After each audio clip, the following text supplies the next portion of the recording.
Number two, challenge type questions. Now, we talked about this a little bit earlier in the 4 questions that we want to ask, but here's what it is. What if nothing changes? Why is this important to look into? So let's step back a little bit. Amateur salespeople, they spend all their time, all their efforts selling uphill, trying to make someone interested, trying to tell somebody all the reasons why they should want what it is that they sell. Traditional selling, it's push, push, push, push. But what do we know? People make decisions for their reasons, not ours. Let's find out what they are. Instead of assuming that we know why this is important, all the reasons why they would want it, let's ask them. And here's what happens.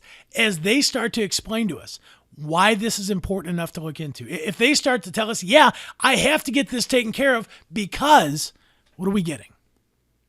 Yeah.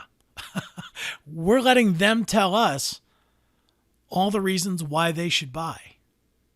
Sometimes when I have an opportunity to introduce this thought, this idea of challenge type questions, why would you want to look into this? Everybody looks into this for different reasons, but I don't want to assume I know what your reasons are. Can you invite me in? Can you tell me what's going on here?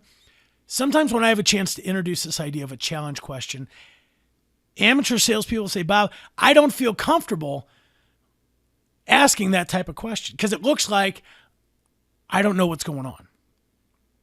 Let's deal with that right now. We don't.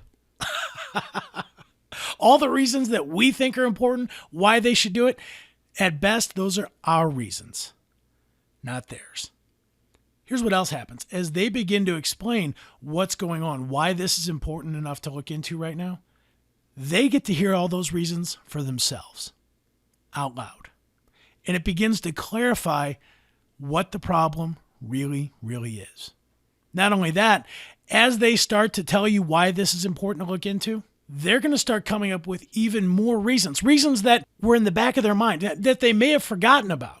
Here's an example. Have you ever told somebody a story? And as you were going through the process of telling them a story, you said, ooh, and also they were wearing this. And oh yeah, by the way, he had this kind of car. The more we get involved in telling somebody something, the more details that we start to remember.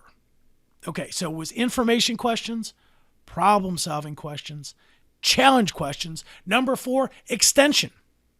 A lot of times, we can get more information out of somebody simply by giving them an invitation to talk more. Here's what that means. And that means, could you be a little bit more specific? Could you maybe give me an example of what you're talking about? Again, it comes back to this idea of let them do most of the talking. You and I, initially, our job is to get information, not give it. But let's let them paint a picture of why they need to buy what it is that we sell. When somebody gives you an answer, this is a lot of fun. No fair laughing when you do it. When somebody gives you an answer, I bet they have more to say. Here's all I want you to do. When they give you an answer, follow up with, can you be a little bit more specific? Or follow up with, can you give me an example? And then let them talk.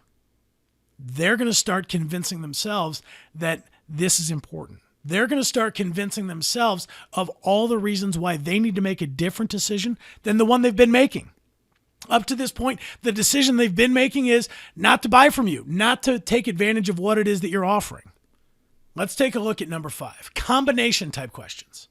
This is where we introduce a couple of different options, and then we let them pick. So here's an example.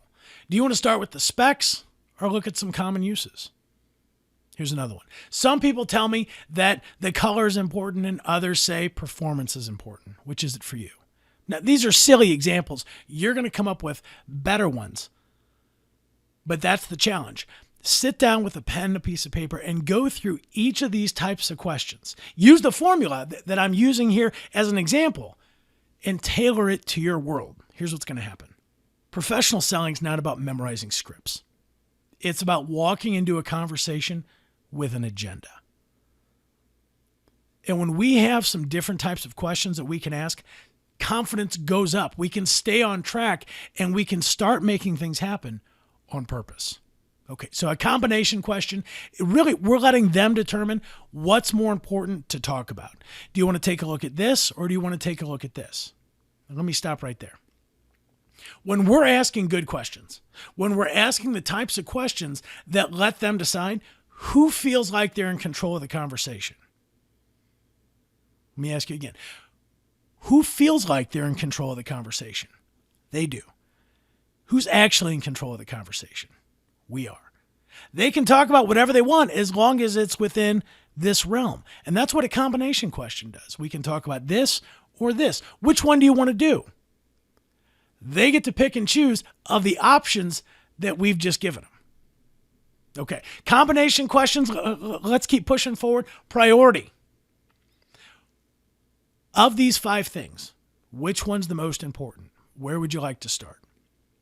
One of my coaching clients that I work with right now works with surgeons. He sells surgical implants specifically for the spine, spinal implants. And getting time with these surgeons is very, very difficult. And when he does finally get in front of some of these guys, he doesn't have a lot of time. Quite often, the entire sales process takes place in a span of 5 to 10 minutes.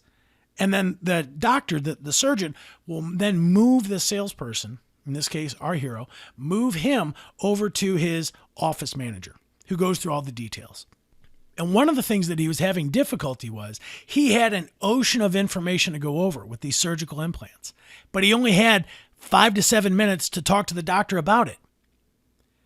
How do you fit 30, 40 minutes worth of information into 5 or 7 minutes? Well, a lot of people, their solution, talk faster. That just doesn't work, does it? We can't cram 30 minutes of content into 7 minutes, no matter how hard we try. So here's what he did. We created a list of 10 things that he thought separated his product from the competition. And when he sat down with the doctor, he handed him a list. And he said, I can talk about any of these 10 things, but we have 5, 7 minutes. Which one do you want to talk about? Now, again, let's step back. Who felt like they were in control? Yeah, the surgeon did. Who was actually in control? Our hero. He was walking in with an agenda. He said, I can talk about any of these 10 things. Which one do you want to talk about? And by the way, the one that the doctor picked was the one that was most important to him. See, our hero could have walked in and tried to cram 30 minutes worth of content into a 5-minute meeting, hoping that he was going to say something that would grab this guy's attention. But instead, he simply let him pick. You tell me which one's the most important. Where would you like to start? And as a result, he was able to close more business because the 5 minutes that he had to spend with somebody was dialed into the exact information that they wanted. Talk about asking the right kinds of questions. Where would you like to start? You know the second question he asked right after that? That's interesting. Why did you pick that one?